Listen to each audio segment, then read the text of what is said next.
첫 작품을 2001년도 한 11월 달에 내세우게 되죠. 뭐 예산의 흐름이 뻔하듯이 어쨌든 뭐 7월 말쯤에 행정안전부에서 내년도 예산 편성 지침이 내려가면 광역시 단위에서 한 15일쯤 있다가 자치구로 예산 편성 지침이 내려가게 되고 그때부터 어쨌든 뭐 각 해당 부서별로 예산 요구안이 올라가고 사정 작업을 거쳐서 한 공개되는 시점이 11월 11일 정도에 이제 시장님께서 기자회견을 통해서 내년 예산 편성은 이런 기조로 했습니다. 라는 기자회견이 진행되면 그때 이제 저희는 그 자료를 받아서 예산 심의가 뭐 대충 11월 하순경에 의회에서 진행이 되니까 그때 받아서 한 1000쪽 되는 자료를 분석하기 시작합니다. 분석하기 시작해서 한 2주간 분석해서 많을 때는 한 120쪽, 작게는 한 60쪽 정도 되는 이런 자료집 가지고 기자회견 등을 통해서 발표를 합니다. 저희가 기본적으로 되게 저희 스스로는 이제 일반적으로 뒤쪽에 참고 자료가 있으니까 한번 보시면 될 텐데요. 일반적으로 저희들이 관심 있게 아니면 언론들이 관심 있게 하는 따끈따끈한 쟁점들, 뭐 축제 예산을 어떻게 할 것인지 뭐 이런 것들과 관련된 것들을 항상 다루긴 하지만 사실은 앞쪽에 있는 내용들을 되게 강조들을 많이 합니다. 그러니까 중기지방재정계획과 그리고 계속사업비 그리고 세입 세출의 근간이 되었던 것들에 대한 평가 이런 것들을 앞쪽에 좀 자료를 두껍게 해서 만드는데 기자회견을 해봐도 뭐 한 30분짜리 하겠죠, 그죠? 기자회견을 해봐도 잘 이게 저희들은 엄청 준비하고 이게 되게 중요하다라고 강조하는데 기자들한테 잘 시가 잘 안 먹히더라고요. 무슨 말씀인가 하면 이게 전반적인 예산 전반에 대한 흐름들을 가지고 이들 스스로가 고민하고 이러지 않고 따끈따끈한 것들, 뭐 스트레스성 기사나 이런 것들에 밝기 때문에 사실은 이제 쉽지 않은 과정들을 계속 거치는 거예요. 그리고 누차 지적되었던 예산 관련해서 홍보성 예산 문제는 지적들은 늘상하지만 이것은 정말 성역인 것 같더라고요. 저희들은 떠들지만 기자들은 그것에 대해서 한마디도 질문하지 않고 더더군다나 기사는 전혀 안 나오겠죠. 요새의 지역의 그 홍보성 예산은 다 거의 대부분은 다 언론사로 들어가는 거니까 그렇죠? 언론사도 들어가고 언론사들이 요새는 돈 버는 방법이 돈을 벌지는 않은 것 같아요.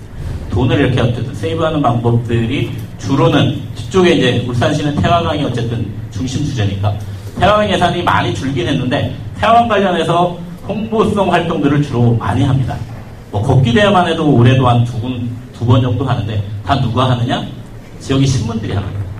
신문들이 하루 행사에 한 9천만 원짜리 또는 3천만 원짜리 이렇게 행사들을 진행하다 보니까 이것으로 홍보성 예산이 가고 뭐 이게 경우에 따라서는 뭐 자치행정가로 내려가기도 하지만 실제로 저희들이 보기엔 홍보성 예산이라고 판단을 하고 그렇게 주장을 하지만 사실은 잘 해결들이 안 되는 문제들이 늘상 반복되는 것 같습니다.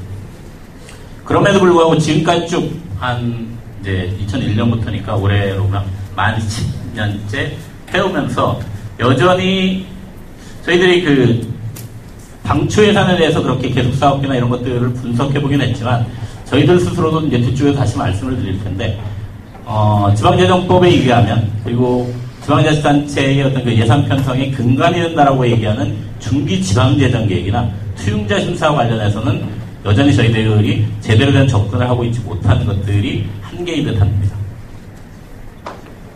저는 지방재정법이 3월 달에 개정된 거 3월 말쯤인가요? 그 안양에 무슨 토론회 있다고 오셔달라고 갔다가 그날 확인을 했는데 뭐 어쨌든 지방재정법이 이렇게 변했고 지방재정법 그 근거 자료를 보니까 저희들이 알았을 때는 저도 이제 관심을 못 가졌던 거겠죠. 중기지방재정계획이 당초에는 한 4월달이나 5월달 이렇게 편성을 되다가 2009년도부터인가요? 2009년도부터는 10월달에 편성들을 하고 있더라고요. 근데 중기지방재정계획 심의위원회라고 하는 한 20명 정도 되는 위원회에 저희는 끊임없이 저희는 그래도 뭐 참여정부나 이후에는 뭐 관련 단체, 뭐 시민단체들이 많이 위원회 구성하는데 참여의 어떤 통로들이 열리긴 했지만 울산시 관련해서 저희는 예산 관련해서 끊임없이 얘기했기 때문에 들어가야 된다고 얘기를 하고 있지만 아직도 못 들어가고 있거든요. 또 못 들어가고 있는데 뭐 뻔히 그런 것 같습니다. 그것도 한 300여 쪽 되는 자료를 가지고 내년에 뭐 예산의 흐름이라든가 울산시의 중요한 시책 방향 이런 것들을 결정해내고 5년짜리의 어떤 각 분야의 투자 계획들 이런 것들 나오고 뒤쪽에 부속서에 보면 20억 이상의 계속 사업이나 신규 사업들에 대해서 쭉 들어가 있게 돼 있거든요. 근데 이것에 대한 심의는 사실은 2시간짜리 회의를 통해서 다 결정이 되고 있는 상황이죠. 저희들도 제대로 그걸 보고 있지 못하고. 그래서 중기지방재정계획이나 투명심사 심사 관련해서 어떻게 좀 고민을 좀 확장시켜야 될까 이런 것들이 예산운동을 하는 데 있어서는 좀 근간이 됐으면 좋겠다라는 생각이 들고 이것은 이후 참여예산제를 어떻게 아까 말씀하신 상상력과 관련돼서도 저희가 충분히 해볼 수 있는 그러니까 굳이 그것이 제도로 조례로 만들어지지 않더라도 해볼 수 있는 방안 아닌가 뭐 이런 생각이 듭니다. 기본적으로 이제 지방자치센터가 이제 그런 방식의 대응들을 하고요.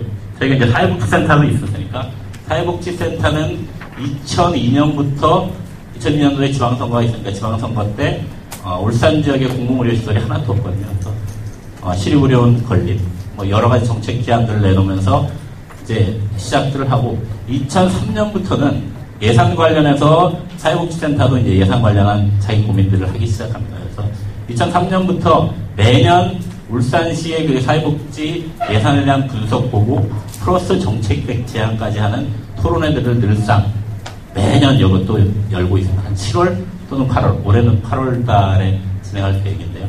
근데 그런 식으로 하면서 사회복지 그 관련한 저희들의 정책 제안이라는 이름들로 쭉 진행들 하고 있습니다. 그리고 26쪽 잠깐 보시면 어쨌든 사회복지까지 갔다가 저희들이 어쨌든 2006년도 그리고 2010년도 뭐 많이 줄어들었다라긴 하지만 지방자치단체장들이 핵심적인 사업 중에 하나가 산업단지 기업 유치를 통해서 지역을 부흥시키겠다 이런 계획들이 일반적인 거고요. 그래서 사실은 산업단지 조성과 관련된 어마어마한 사업비들이 들어갑니다. 이걸 이제 특별회계로 별도로 울산시 같은 경우는 별도로 만들어서 진행을 하는데 2006년도에 지금 울산시장께서 3선째 하고 계시거든요. 모 신문에 의하면 상천하지 않은 유일한 3선 광역시장님이시죠. 허남식 선수도 3선이긴 하지만 그분께서는 보궐로 들어오셨기 때문에 이렇게 뭐 기사를 쓰다 보면 유일하게 뭐 이런 식의까지 기사까지 아주 친절하게 써주셨는데 이분이 2006년도부터 지속적으로 얘기했던 게 산업단지 조성을 하겠다 이런 얘기들을 하시고 원래 공약으로는 300만 평을 얘기해서 저희가 뭐 그때 막개발 공약 이렇게 선정도 하고 발표도 하긴 했지만 근데 실제로 지금 추진하고 있는 건 한 500만 평 정도를 추진하고 있습니다. 여기에 이제 상당 부분을 울산시가 우선 개발을 해서 나중에 후분양하는 이렇게 되면서 문제들이 심각하고 예산 운영에 있어서도 어려움들을 발생시키고 있다는 얘기들을 지속적으로 했는데 아까 말씀드렸듯이 공무원들에게도 아니면 여전히 그 기자들에게 갖고 있는 일반적인 생각 그래도 먹고 살려면 뭐가 필요하지 않겠느냐.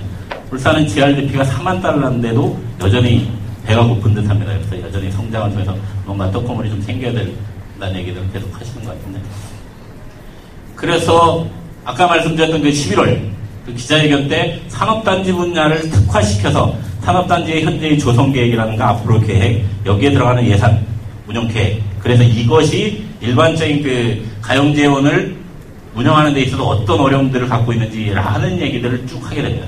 근데 돌아오는 질문은 그래도 필요한 것 아니에요? 라는 얘기들을 받게 되면서 야 이거는 이렇게 접근해서는 이 문제는 그냥 산업단지의 문제나 이런 문제는 단순히 예산의 운영이나 이렇게 접근하기 좀 곤란한 것 같다라고 해서 도시 계획 차원으로 이 문제를 좀 접근해보는.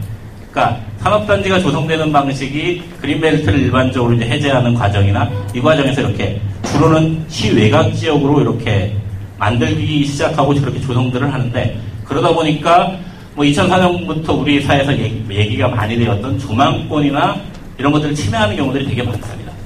근데 그런 부분에 대한 어떤 종합적인 접근의 문제라든가 실제로 산업단지 내에 들어오고 있는 기업들이 어떤 기업들인지 그리고 그 기업들이 정말로 지역에 그들이 얘기하는 막 발상대로 고용을 성장시키고 고용 성장뿐만 아니라 저희들이 얘기하는 좋은 일자리로 연결되고 있는지까지에 대해서 뭔가 분석해내고 이야기를 하지 않으면 저희들의 주장이나 근거가 단순히 예산 문제로만 이 문제를 접근하면 좀 어려움이 있지 않겠는가라고 해서 2008년부터는 도시 모임이라는 걸 만들어서 도시에 대해서 고민들을 하기 시작합니다.